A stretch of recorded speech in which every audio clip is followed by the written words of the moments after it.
Last-minute information from friends today, the entire nation was given an unanticipated stimulus payment known as 20124. Please watch the movie through to the finish so they can learn everything that is going on in Washington with this new assistance that is shocking the entire American population today. To press the button, it seems like it would be incredibly helpful, so let's get started, friends. Don't forget to subscribe, it's completely free. Today, a project has been revealed. It's a contentious law that might provide up to $3,000 in aid given to a certain population segment within the nation. I will explain to you why this law is so contentious. Currently, some Democratic senators are pushing for direct aid from the federal government of the United States and state governments to the Senate Bill No. 12, which would produce and distribute new stimulus checks, known as 2024 aid checks worth up to $3,000 to a specified group nationwide, was formally introduced by Democratic senators today, especially in light of the country's ongoing acute economic situation. Me will present you all the information and explain why this law has drawn a lot of criticism since it was passed. But before I do, I want to underline the following resources that anyone in need in the U.S. may rely on. With support from the federal government and the state governments, the majority of Americans, in my humble view, are supportive. And it goes without saying that no one would be interested in knowing that the federal and state governments are giving help, specifically to those who are most in need. But it's important to understand that the political establishment in this nation cannot continue to misuse public monies, since aid money belongs to all Americans collectively. Either they provide money to help us all together, or they must clearly define it is tangible. Please give aid to our nation more fairly. If you enjoy our work, don't forget to hit the thank you button. It will greatly support our channel. A measure that attempts to end the cycle has been specifically introduced by the state of Colorado. Imagine the following scenario. A person commits a crime in Colorado and is sentenced to jail or prison. The officials in that state, especially those associated with the Democratic Party, are essentially crafting a new law in order to reduce the cost of incarceration by providing up to $3,000 to individuals who are released from prison. The Democratic senators view the jail problem from two different angles.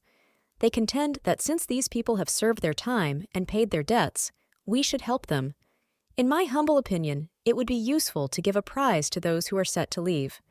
However, the majority of Americans, especially in Colorado, have a different perspective on this.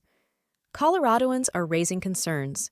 If we are spending money to reward those who have committed crimes, shouldn't we also think about rewarding those of us who have successfully reintegrated into society? Do you also believe that the state government should provide help to the state's virtuous people instead of just rewarding those who have committed crimes and sadly spent their lives in prison? I ask you whether you have behaved well, and the hard-working residents who struggle every day to make ends meet. Sentence in prisons for the necessary work they are currently doing. This is especially true in light of the recent announcement of a new bill that is pending in the Colorado Senate and is being pressured by the Democratic Party to possibly become law soon.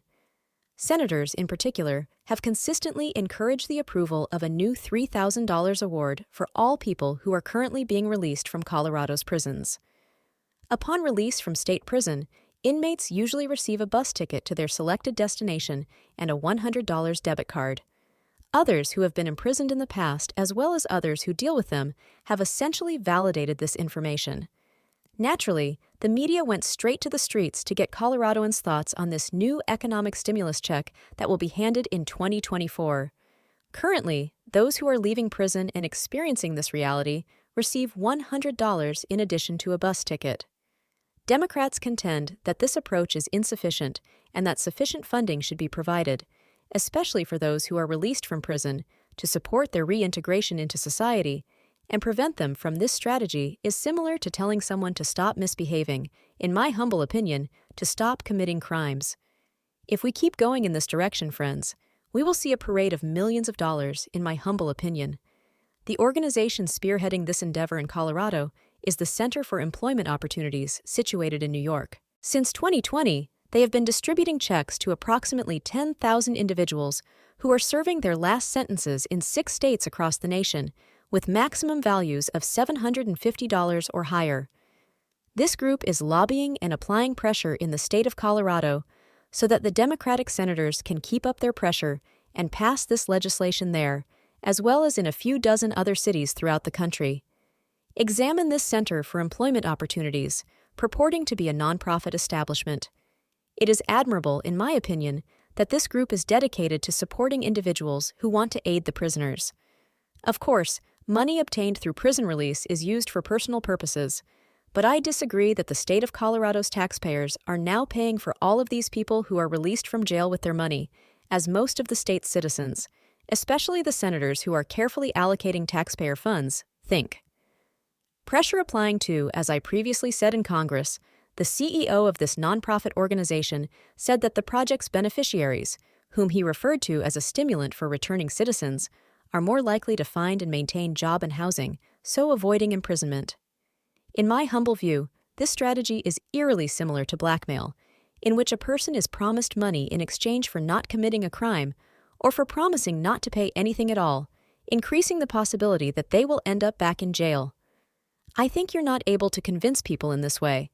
Obviously, everyone who is released from jail deserves a second opportunity, but in my opinion, the government ought to provide these opportunities in a different way that doesn't involve using taxpayer money. Colorado would become the first state in the nation if Senator Coleman's bill is approved. According to Senator Coleman, the country must enshrine such a scheme in state law since, in actuality, $100 and a bus ticket are insufficient, and people want the resources to remain. Our goal is to allow them to use the money for housing jobs and other career options, as the senator who was holding conversations with every Democratic senator in the Colorado. Despite the fact that Colorado releases over 7,000 inmates annually, Congress stated that giving each inmate $3,000 would cost the state about $20 million. The past indicates that it is unlikely for this legislature to funding for such an experiment should become obvious in the upcoming weeks.